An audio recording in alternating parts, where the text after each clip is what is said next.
തൻ്റെ വിരമിക്കൽ ജീവിതത്തെക്കുറിച്ച് മനസ്സ് തുറക്കുകയാണ് മുഖ്യ തെരഞ്ഞെടുപ്പ് കമ്മീഷണർ രാജീവ് കുമാർ. അതൊരു വ്യത്യസ്തതയാർന്നൊരു ജീവിതത്തിലേക്കാണ് അദ്ദേഹം മാറുന്നത് എന്നുകൂടി നമ്മൾ ഓർക്കണം.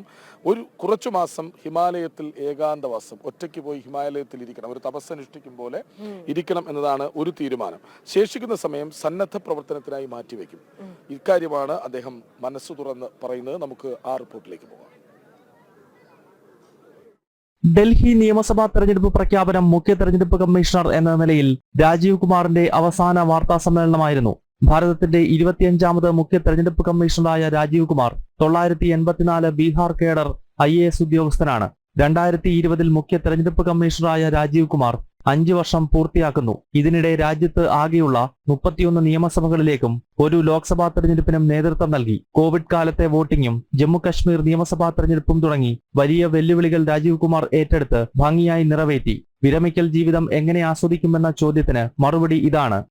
Go to deep Himalayas or be away from the glare of all of you and the public. बहुत इतना संभालने के बाद I need to have some एकांत, some स्वाध्याय or some meditation, which I'll do, and thereafter 4-5 months I'll devote myself fully to the charity.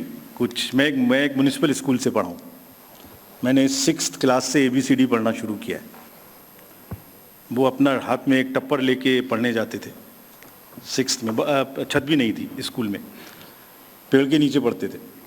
So I want to as a passion go back to those roots, teach those children, look at their some kind of health or something for them. Voting മെഷീനിൽ അട്ടിമറിയുണ്ടെന്ന വാദം അടിസ്ഥാനരഹിതമെന്നും രാജീവ് കുമാർ പറഞ്ഞു. EVM machine കേസിൽ കോടതികൾ നടത്തിയിട്ടുള്ള നിരീക്ഷണങ്ങൾ ഉദ്ധരിച്ചായിരുന്നു പ്രതികരണം. ഇത്തരം ആരോപണങ്ങൾ വേദനിപ്പിച്ചെന്നും രാജീവ് കുമാർ വ്യക്തമാക്കി. ജനം, ഡൽഹി.